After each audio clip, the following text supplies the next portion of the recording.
자, 분석 모형 및 평가 개선부터 시작하도록 하겠습니다. 1장, 우리 2장으로 두 개의 장으로 이루어져 있고요. 1장 분석 모형 평가 및 개선. 이 과목은 매우 어렵죠. 그리고 아마 여러분들이 공부하시다가 고등학교 때 아마도 저도 그랬던 것 같아요. 확률 통계 이런 거 나왔을 때 막 포기하고 싶었을 거예요. 그런 개념이 좀 많아요. 그런데 실제로 시험을 보실 때는 그 공식이나 이런 것들을 완전히 암기하는 게 아니라 이 공식이 어떻게 생겼구나. 모습으로 기억을 하세요. 모습으로. 그러면 어차피 사지선다형이니까 고르시기가 쉬워요. 그래서 내용이 어렵지만 못할 과목은 아니다. 이렇게 생각하시면 돼요. 자, 분석 모형 평가. 분석 모형 평가. 평가 지표. 예, 빅데이터를 분석하기 위해서 수립된 모형의 성능을 평가하기 위해서 다양한 자료를 설정하고 평가하는 거예요. 그래서 사전에 그 선정된 데이터 분석 기법이 있겠죠. 예, 분석 기법에 따라서 이 기법이 좀 어려워요. 기법에 따라서 데이터 분석 모형을 설계하고 평가하기 위한 평가 지표를 수립한다. 그러니까 평가하는 기준을 마련한다 생각하시면 돼요. 평가하는 기준을 마련하는 곳이다 라고 생각하시면 돼요. 평가 지표는. 그래서 자, 분석 평가 지표, 데이터 분석 평가 지표 대표적으로 통계적 기법에서요. 기술 통계 관련 지표, 평균, 우리 이제 평균 내는 거 있죠? 평균, 뭐 전체 다 구하고 썸 구하고 인원수로 나누는 평균, 일반적인 평균 생각하셔도 되고, 뭐 평균, 그 다음에 분산, 그 다음에 표준 편차, 네, 표준 편차, 편차가 어떻게 되느냐? 예, 기준, 중앙점을 기준으로 해서 어떻게 되느냐? 평균을 기준으로 해서 어떻게 차이가 나느냐? 이걸 얘기할 때 표준 편차예요. 그러니까 표준 편차냐, 평균 편차냐 이런 것들이 있습니다. 외도, 첨도 등이 있어요. 얼마나 넘어가느냐, 아니면 얼마나 뾰족하느냐 이런 거죠. 네, 그런 것들을 나타내고요. 자, 인공지능 군집합 모형에서 K-means, 그 다음에 K-medians, 네, 유사성 평가 지표를 사용을 하는데 데이터 분석 모형을 설정하고 이들을 평가하기 위한 설정 및 활용 프로세스를 수립을 해요. 사전에 수립한다 이거예요. 지표니까 사전에 수립한다. 자, 통계 분석을 기반으로 한 분석 모델에는요. 확률, 그 다음에 통계적 기법, 그 다음에 이런 것들을 적용을 해서 가장 단순한 기술 통계 방법을 비롯해서 상관 분석, 회귀 분석, 분산 분석, 상관 분석, 회귀 분석, 그 다음에 분산 분석, 주성분 분석 이런 것들을 쓴다 이건데 얘네들을 어떻게 하느냐를 아셔야 돼요. 그러니까 이 개념들이 말이 너무 어려운데 하지 마시고 사실 말을 뜻을 이해를 하면 그렇게 어려운 거 아니에요. 근데 그 외국어를 번역해서 이걸 다시 일본어로 했다가 다시 한국어로 온 게 굉장히 수십 년간 오다 보니까 굳혀버렸어요. 그래서 단어가 어려워진 거예요. 차라리 한국어가 아예 영어에서 한국어로 넘어왔으면 그렇게 안 어려웠을 수도 있는데 그래서 어려운 거예요. 네. 기술 통계. 자, 우리가 보통 알고 있는 평균, 분산, 표준 편차, 변동 계수, 편차를 평균에서 편차를 나누는 건지. 그러니까 평균 나누기 편차. 편차를 평균으로 나누는 거예요. 또 외도, 첨도, 빈도 얼마나 많이 들어가느냐. 막대 그래프, 히스토그래프라고 하죠. 히스토그램이라고 하기도 하죠. 그다음에 파이 그래프, 동그란 거에 얼마큼 표시하는지. 뭐 예를 들어서 이런 경우 있죠. 요렇게 해주고, 네, 그러니까 뭐 예를 들어 요즘에 많이 하는데 찬성, 뭐 반대 이렇게 하잖아요. 반대가 맞네, 뭐 이렇게 하는 거죠. 그럴 때 많이 쓰죠. 자, 상관 분석은 수치적 데이터 하고요. 공분산, 피어슨 상관계수. 예, 그 다음에 명목적 데이터. 자, 수치적 데이터는 수치적, 숫자들이 들어가는 데이터고요. 명목적 데이터는 네, 목적을 가지고 어떤 특별하게 뜻을 알 수 있는 것들, 명목적 데이터. 예, 그 다음에 순서적 데이터. 순서가 필요한 거죠. 예, 요것들이 어떤, 요 표에 대한 요 내용이 전반적으로 이 글자는 읽으시면서 어떤 내용인지 들으시고, 그런 다음에 이거 내용들을 확인하실 때는, 네, 내용들을 확인하실 때는 어떻게 하시냐? 요 표나 이런 것들 정리해 놓은 것을 기점으로 공부하시면 돼요. 나중에 다시 한번 확인하실 때도 어디를 보세요? 여기를 보시면 되죠. 여기를 확인해 보시면 돼요. 그래서 자, 기술 통계에서 요거 각자는 뒤에 가면 좀 더 자세하게 이제 어떻게 계산한다 이런 거 나오는 거니까 그때 보시고 종류만 보시죠. 예, 스피어만 순위 상관계수. 가만히 보면 나중에 이걸 찾을 때 상관 분석이죠. 상관이라는 말이 들어갔죠? 그죠? 상관. 그다음에 요런 게 문제예요. 그죠? 요런 거 교차 분석. 교차는 관계가 있어야 되잖아. 그죠? 그다음에 공분사는 이거는 두 개의 값에 대해서 공통된 분산을 구하는 거거든요. 두 개의 분산. 그러니까 얘도 관계. 그죠? 그렇게 외우시면 돼요. 나중에. 자, 회귀 분석은 자, 종속 변수와 독립 변수 간의 상관관계를 도출하는데 자, 여기서는 종속 변수, 독립 변수가 중요해요. 독립된 변수에 대해서 어떻게 종속되어 있는지 그 관계들에 대한 것이 중요하고요. 단순 회귀 모형이냐, 다중 회귀 모형이냐, 결정계수를 가지고 있냐. 요거 관계를 할 때 결정계수가 필요합니다.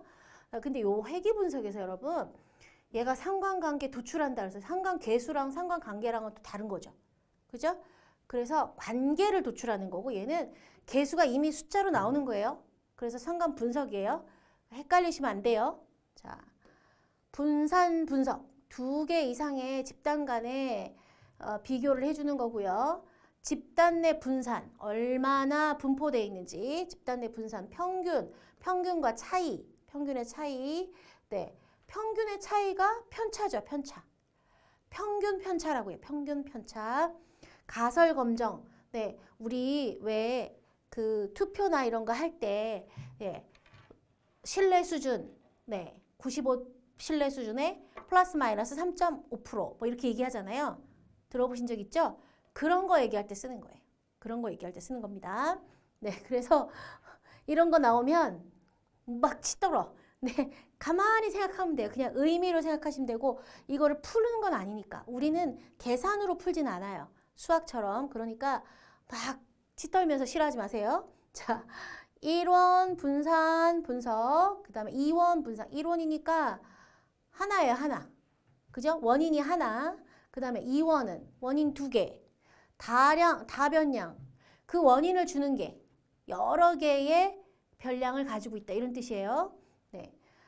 판별 분석, 주성분 분석. 주성분 분석은 자, 주성분 변수를 원래 변수의 선형 결합으로 추출하는 통계 기법. 그러니까 선형 결합. 얘네들이 서로 어떤 결합을 가지고 있는 뒤에 가면 얘가 이제 어떤 모습으로 생겼는지 볼 수 있어요. 그래프 형태로. 네. 여러분들 아마 선거나 투표나 뭐 이런 거 할 때, 그런 거 할 때 많이 나와요. 주성분 분석도. 어떤 주성분이 뭐냐. 그래서, 어떤 추이로 움직이고 있느냐. 이런 거 표현할 때 써요. 네. 일부 주성분에 의해서 원래 변수의 변동이 충분히 설명되는지 확인하고요. 분산의 최대량을 설명합니다. 자, 집단에 대한 판별 분석. 정보로부터 집단을 구별할 수 있는 판별 규칙을 작성을 하는 거예요. 자, 이러이러한 분석을 통해서 어떤 판단이 판별이 된다. 네, 그럴 때 쓰는 겁니다. 새로운 개체가 어떤 집단인지 탐색할 때 활용합니다. 자, 그래서 상관 분석의 회귀 분석, 주성분 분석, 네, 변수들 사이에 분석하는, 유의성을 분석하는 건데, 상관 분석, 회귀 분석, 주성분 분석, 회귀라는 거는 말 자체에 회귀라는 말이 들어있어서 보통 우리가 테스트 같은 할 때, 테스트라는 거 할 때, 회귀 테스트 하면 굉장히 좀 어려운 테스트예요. 다시 복귀했을 때 문제가 되냐 안 되냐 이런 거 물어볼 때 쓰거든요. 그래서 회귀가 좀 어려울 수 있는데 의미를 잘 기억하시면 좋겠습니다. 자, 어떤 것들이 있어요? 상관분석에서의 평가 지표는 상관계수와 표본계수가 사용되고요. 자, 상관 분석 모형의 평가 지표는 두 변수 간의 선형적 관계를 정량적인 지표로, 정량적이라는 게 뭐냐면 수치로, 량으로 특정할 수 있다는 얘기예요. 그래서 상관 분석 모형은 양으로 할 수 있다. 이 말이 무슨 말이냐? 계산할 수 있다는 거예요. 숫자로. 계산할 수 있다는 얘기니까 뭐예요? 계산하는 공식이 있겠죠. 그래서 평가 지표가 상관계수와 표본 상관계수가 있어요. 자, 위에서 상관계수에 대한 거 표본 위에 상관계수 여기 보시면 상관계수와 표본 상관계수가 있다 그랬죠? 상관계수인데 영어 보시면 여기 샘플 들어갔죠? 샘플? 얘는 원래 전체를 가지고 어떻게 관계가 있는지를 보는 계수고 알아보려는 거고 얘는 표본만, 그죠? 표본만 보는 거예요. 말 뜻에서 그냥 나와요. 자, 상관계수는 자, 입실론 해가지고 뭐 파이, 시그마 뭐 계산 굉장히 어렵죠? 아이고 어렵다 생각하지 마시고 두 개의 공분산, 두 집단의 공분산을 구하는 거다. 자, 요거는 COV로 나오는 건 공분산을 얘기하는 거예요. 공분산. 네. 그래서 뭐예요? 여기 밑에 보시면 설명 보시면 두 집단 사이에 선형 관계를 나타내는 척도. 예, 두 집단 사이에 뭐 예를 들어서 그런 거 보시면 돼요. 예를 들어서 우리가 선거를 하고 있어요. 투표를 하고 있어요.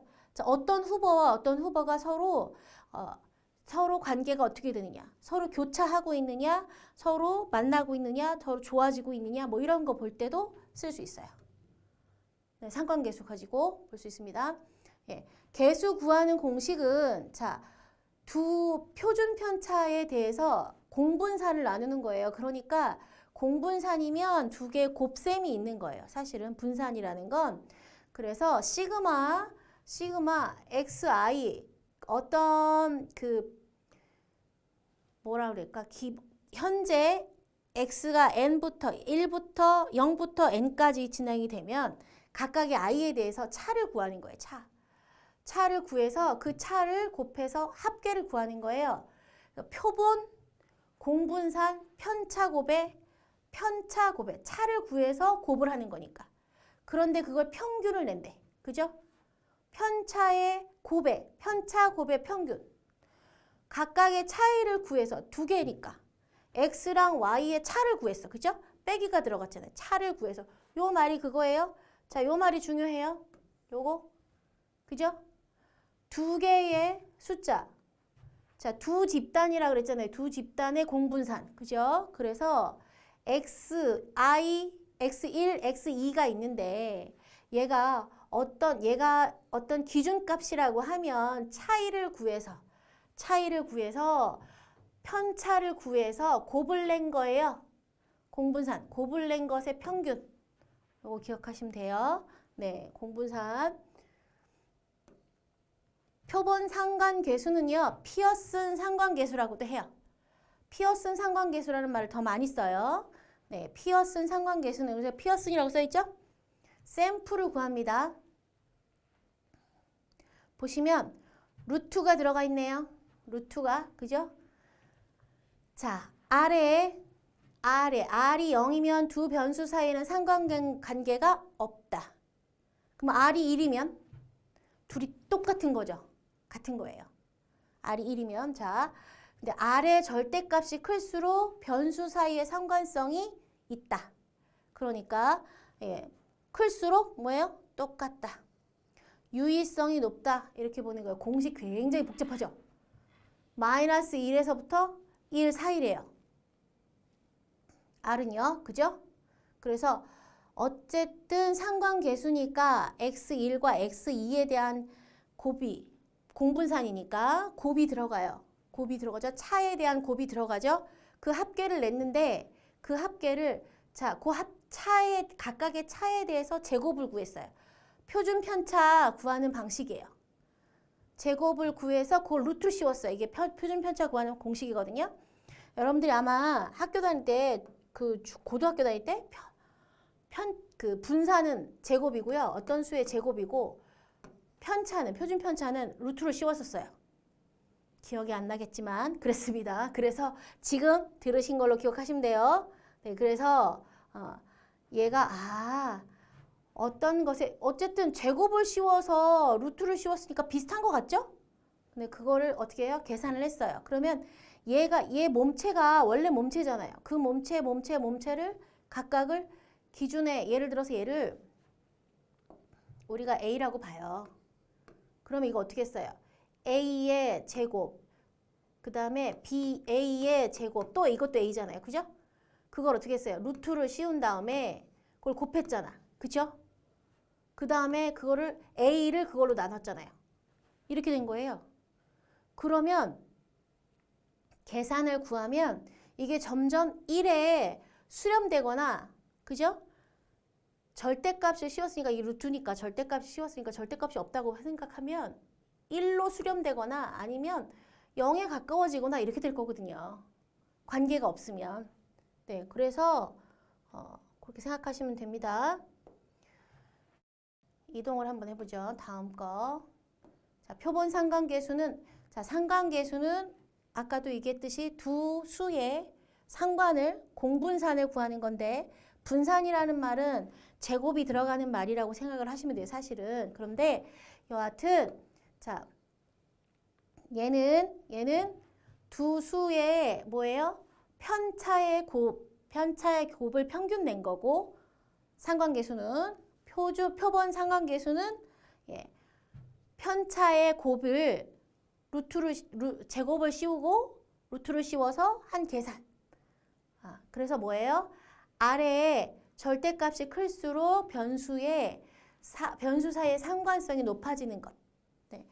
요거 기억하시고 여러분들 요거 기억하시고요. 그 다음에 요거 기억하시고 기억하시면 되겠습니다. 네. 자, 회계분석 평가지표. 자, 평가지표는 뭐라 그랬어요? 제가 평가지표라고 하는 것은 지표라는 것은 기준이 되는 거라고 그랬어요. 그래서 기준이 되는 아이들을 보시는 거예요. 회계분석에서는 단순회기, 다중회기, 곡선회기 모형으로 나누어진다. 무엇으로 나누어진다라는 건 종류는 시험 문제에 나오기 쉽죠. 종류는 다음 중 회계분석 평가지표로 해당되지 않는 것은 물어보기 쉽죠. 그죠? 알아두시고요. 회계분석은 한 변수가 다른 변수에 미치는 영향을 함수 형태로 추정하기 위해서 고안된 방법이다. 함수 형태로 추정하기 위해서. 그러면 함수의 값이 있겠구나. 상관분석이 두 변수 간의 1차원 관계를 방향성이 없이 추정하는 것이라면 자, 상관분석은 방향성이 없이 서로 관계가 있어요? 없어요? 서로 관계에 있는 유효한 관계성이 있어요? 뭐 이런 것들을 나타낸 거라면 회계분석은 한 변수가 다른 변수의 1차원 또는 2차원 이상의 영향을 주고 있다는 가정하에서 그러니까 서로 다른 변수가 예를 들어 서로 분석을 하는데 서로 다른 변수가 1차원이나 또는 2차원적으로 영향을 주고 있다. 가정하에 만들어진 분석 기법이에요. 영향을 주는 변수를 뭐라고 한다? 독립변수. 영향을 받는 변수를 뭐라고 하느냐? 종속변수라고 해요. 수학을 만약에 하셨었다. 그러면 굉장히 쉽게 이해가 되는 거지만 고등학교 때 수학 나 잘 못했어요. 그러면 이 시험 못 봐요? 아니요. 그렇진 않아요. 그래서 자, 단순회기 봅시다. 단순회기. 독립변수도 한 개, 종속변수도 한 개예요. 그래서 독립변수 한 개, 종속변수와의 관계가 선형적이에요. 선형적 1차 함수로 이루어지는 거예요. 두 개의 관계가 1차 함수로 이루어집니다. 그래서 독립변수 x1이 종속변수 y, x2에 선형적인 영향을 미친다. 영향을 받는 애가 종속변수라고 했으니까 종속변수가 영향을 받는 거예요. 자, y는 베타 플러스 베타 제로 플러스 베타 1 x 플러스 입실론 여기에서 y를 절편, y절편 우리 보면 y축 이렇게 얘기하잖아요. y절편, 그죠? 그 다음에 기울기 우리 여기 어떤 함수가 이렇게 있을 때 이렇게 올라갔어요. 기울기, 이게 기울기죠? 입실론은 정규 분포를 따르는 오차. 그래서 여러분들 아마 뭐 신뢰 수준 이런 거 분석할 때 95% 신뢰 수준에 플러스 마이너스 뭐 3.5% 뭐 이렇게 얘기하면 신뢰를 95% 할 수 있고 플러스 마이너스 3.5%는 위로 3점, 아래로 3.5 이런 거 얘기할 때 쓰는 거예요. 그래서 그럴 때 얘기할 때 요거 엡실론 가지고 얘기해요. 엡실론 가지고 얘기합니다. 이걸 숫자를 기억하지 마시고 요런 거 가지고 얘기한다 정도만 기억하시면 돼요. 자, 독립변수 1개, 종속변수 1개, 그리고 독립변수 x, 종속변수 y에 선형적인 영향을 미친다. 그래서 1차원 함수로 표현된다. 직선으로 표현되는 거 말하는 거예요. 직선이나 아니면 이렇게 휘어져 있거나 어쨌든 1차원 함수입니다. 그리고 최소 제곱법은 뭐냐면 표본 데이터를 이용해서 오차를 최소화하는 모수 추정하는 거예요. 그래서 우리 신뢰 수준 선거할 때 A 후보, B 후보가 있어요. A 후보와 B 후보에 누가 앞선다. 누구는 몇 퍼센트, 누구는 몇 퍼센트 했을 때 설문조사 했을 때 이게 신뢰 수준 95% 신뢰 수준이 어쩌고 저쩌고 이렇게 얘기하잖아요. 그럴 때 그 오차를 최소화하는 거예요. 오차를 최소화하는 거. 99% 신뢰 수준이다. 그럼 굉장히 믿을만해요. 그래서 보통 95% 신뢰 수준을 얘기해요.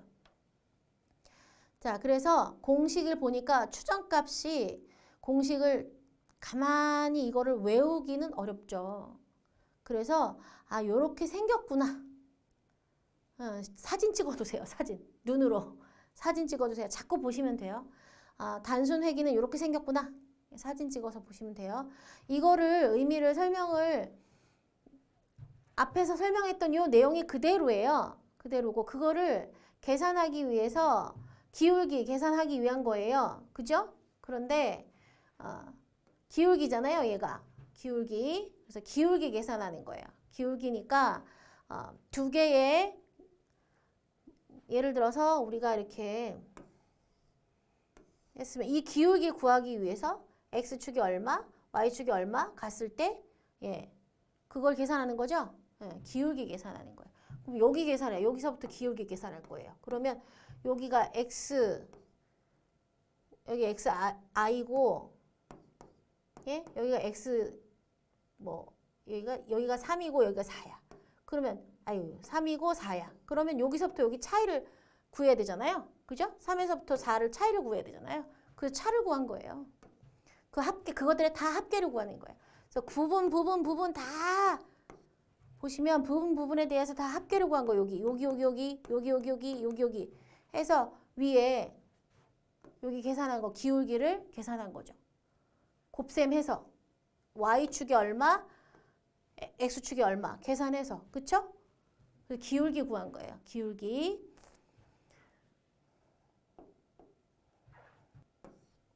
자, 그러면 다중회기 볼까요? 다중이니까 2개 이상이겠죠? 2개 이상의 독립변수, 종속변수와의 관계가 선형적이에요. n개의 변수가 y에 선형적 영향을 미친다. 그리고 모형 y는 자 b 제로 플러스 그러면 시작하는 게 만약에 예를 들어서 우리가 이렇게 했으면 물론 이렇게 시작하는 거 맞아요. 맞는데 우리 여기 아마 y는 x 플러스 2x 제곱 플러스 3x 플러스 4 이런 식으로 하잖아요. 그럼 이게 제곱이면 이렇게 나오는 거고, 그죠? 그 다음에 y는 x 몇 x, 4x 플러스 4 그러면 4부터 시작하는 거죠. x절편, 그죠? 4. y절편 4부터 시작해 여기서부터 시작하는 거죠? 그런 거 표현할 때 쓰는 거예요. 이게 이탈릭 언어라서 어렵게 생각하실 거 없어요. 이 정도는 우리 굉장히 쉽게 보는 거잖아. y는 그죠? 2x 플러스 4 이렇게 하면 뭐예요? 이게 기울기예요. 이게 기울기. 그죠? 기울기. 이거 y절편 시작하는 값. 이렇게. 그죠? 그러면 여기 1을 집어넣어서 x가 1일 때 y는 2야 이렇게 되는 거잖아요. 그죠? 기울기. 그거예요. 아주 쉬워요. 쉽게 생각하시면 돼요. 자, 이게 많이 모여 있는 거예요. 그래서 bi는 모수가 되는 거고 엡실론은 정규 분포의 제로, 시그마, 이건 편차 얘기할 때 분산 얘기할 때 하는 거예요. 표준 정규 분포는 어떻게 그려지죠? 이렇게 돼 있으면 보통 이런 식으로 그려지죠. 네, 이렇게 그려집니다. 자, 독립변수 한 개, 곡선 회기요. 곡선 회기는 독립변수는 한 개고요. 종속변수와의 관계가 곡선적이에요. 그러니까 독립변수와의 관계가 곡선적이라니까 이렇게 흘러가는 거죠. 이런 식으로 또는 이런 식으로 그죠? 흘러가는 거. 독립변수 x에 y의 x1에 아니 y의 k차원 함수 형태에 영향을 미치는 거. 네. 모형은 자 어떤 형태로 생겨 있는지 자 위에랑 다중이랑 밑에가 어떻게 다른지 쭉 보세요. 네. BK까지 진행을 하고 그 다음에 K까지 진행했으면 X의 K승. 그죠? 그러면 자 Y는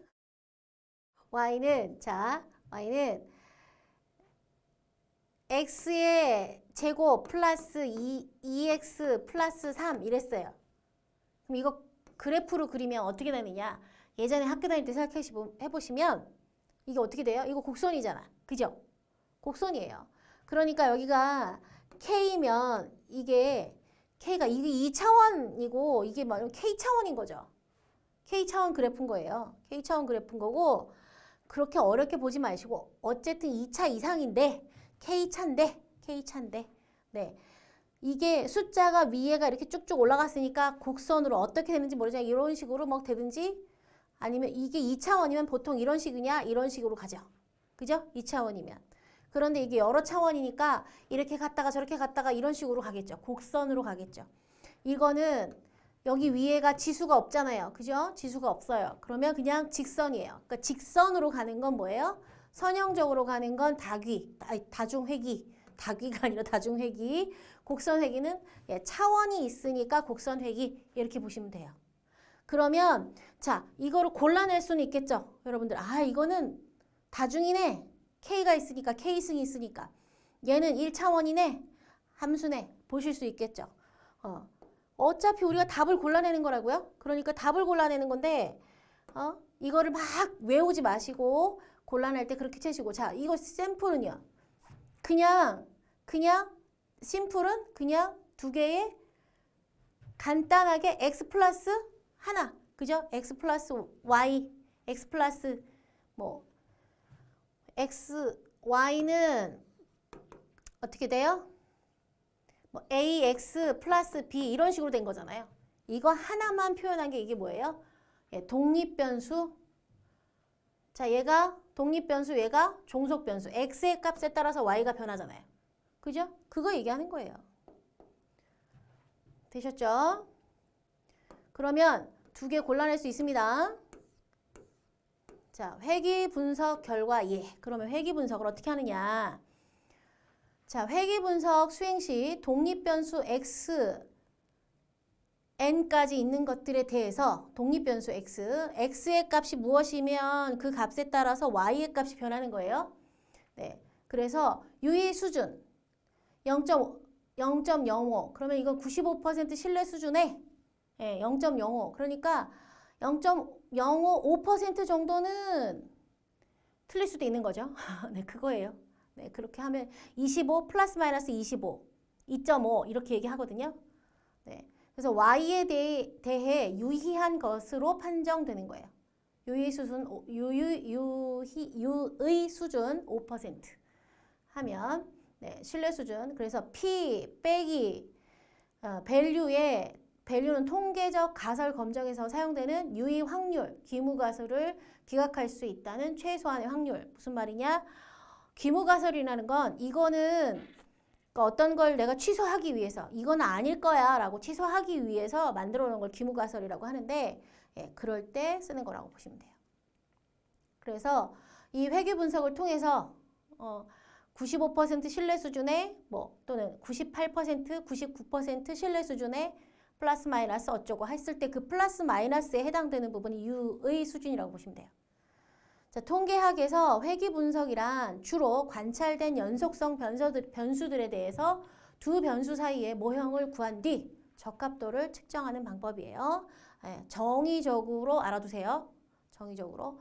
회귀 분석은 시간에 따라 변하는 데이터나 어떤 영향, 가설적 실험, 인간관계의 모델링 등의 통계적 예측에 이용한다. 그래서 회귀 분석 같은 경우는요, 우리 선거에 굉장히 많이 써요. 선거할 때. 네. 최근에는 다양한 통계 소프트웨어 개발로 회귀 분석이 용이해져서 실제로 우리는 하지 않고 그냥 계산에 넣기만 하면 된다. 그래서 보시면 자, 1차 함수와 2차 함수 단순 회귀, 곡선 회귀. 그죠? 그러면 이 곡선 회귀 이게 막 심하게 곡선이 들어가게 되면 네. 단순 회귀, 곡선 회귀 그림 보고 아실 수 있겠죠? 자, 머신러닝의 모형 통계 지표. 자, 요거는 혼동 행렬이라고 하는데 자, 머신러닝 기반의 데이터 분석의 경우 선정한 모델 성능을 평가하는 작업은 현재 수행 중인 분석이 얼마나 타당한지 이게 맞는 분석인지 또는 적정한 기준에 부합하고 있는 건지 아니면 분석 결과가 일반화가 가능한지 판단할 수 있고요. 그런 근거를 제시해 주는 거예요. 따라서 머신러닝이 뭐냐면 자, 기계학습. 그죠? 기계학습을 머신러닝이라고 하죠. 머신러닝 모형의 성능 평가 기준들이 사전에 마련되어야 한다. 이 성능이 맞는지 안 맞는지 기준을 마련해야 된대요. 그래서 분류 목적의 머신러닝 알고리즘에서 분석 모형의 성능을 평가하기 위해서 혼동 행렬을 사용한다. 그래서 혼동 행렬이라는 게 있는데 이건 뭐냐? 머신러닝에서 데이터 분석할 때 그때 사용하고 머신러닝 모형의 성능 평가 기준 마련할 때 사용한다. 사전에 마련할 때 사용한다. 자, 혼동 행렬이라는 건 요건데 여러분들 여기부터는 다음 시간에 이어서 하도록 하겠습니다.